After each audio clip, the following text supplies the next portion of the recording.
This is the Transportation TV News Update. I'm Tony Dorsey reporting.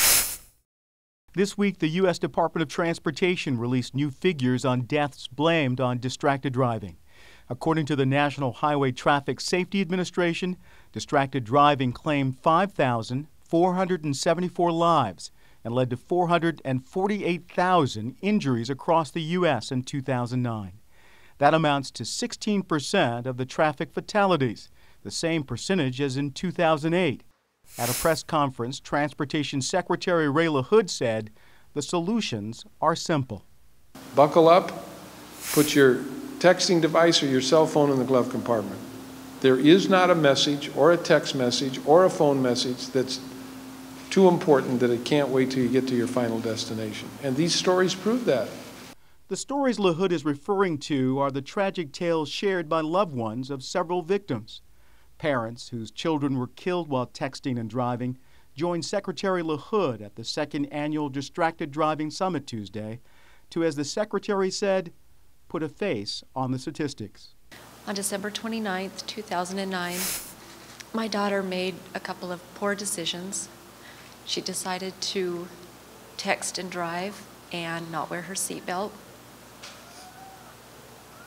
And Cassie did not, needless to say, make it. Actually, she died on the highway that we live on. So I have to go by that scene about every day. And every time I go by that accident scene, I'm more and more determined to get the word out. No texting and driving, it can wait. The summit brought together leading transportation officials, safety advocates, law enforcement personnel, and researchers. LaHood also announced new regulations which target drivers transporting hazardous materials, train operators, and commercial truck and bus drivers. We've cracked down on truck drivers and bus drivers and train drivers, and we want to get states to pass laws that crack down on people behind the wheel, and we're going to encourage our friends in Congress to do the same. Until we solve this aspect of the problem, we're not going to be distracted by anything else. In other news, TRIP, a national transportation research group, released a report this week that finds 24% of the roads, interstates, freeways, and other critical local routes in major metropolitan areas have pavements in poor condition, resulting in rough rides and costing the average urban motorist $402 annually in additional vehicle operating costs.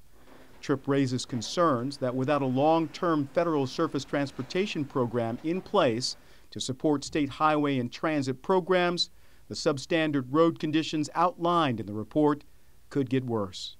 In a statement, John Horsley, Executive Director of the American Association of State Highway and Transportation Officials, said, "America needs a multi-year surface transportation bill as soon as possible. State DOTs cannot invest in long-term projects unless they know the federal funds are going to be there. A sound highway and transit bill will lead to a sustainable recovery and help to solve many of the problems outlined in TRIP's report." Horsley noted that states have identified 9,500 ready-to-go projects that could, if funded, help to improve travel in America and boost employment. Find the survey at AASHTO's website, www.transportation.org. And finally this week, it's called Capital Bike Share, an outgrowth of a District of Columbia Department of Transportation or DDOT program that was the first of its kind in the U.S. back in 2008. Capital Bike Share now includes neighboring Arlington County, Virginia, and this week both jurisdictions gathered hundreds of bike enthusiasts at the U.S. DOT headquarters in D.C. to launch Phase 1 of a major bike deployment.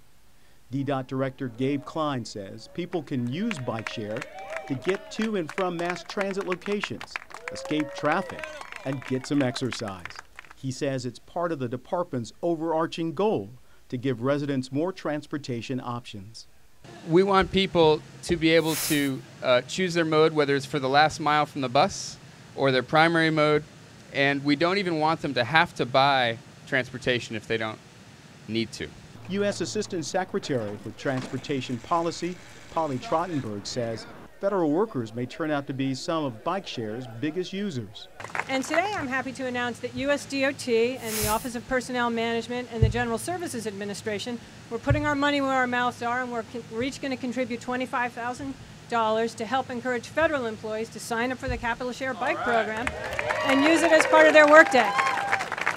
In order to use bike-share, you must become a member. Membership fees cost from $5 to $75, and while the first 30 minutes of every trip is free, usage fees will apply after that. Find out more at www.capitalbikeshare.com. That's the Transportation TV News Update. Thanks for watching.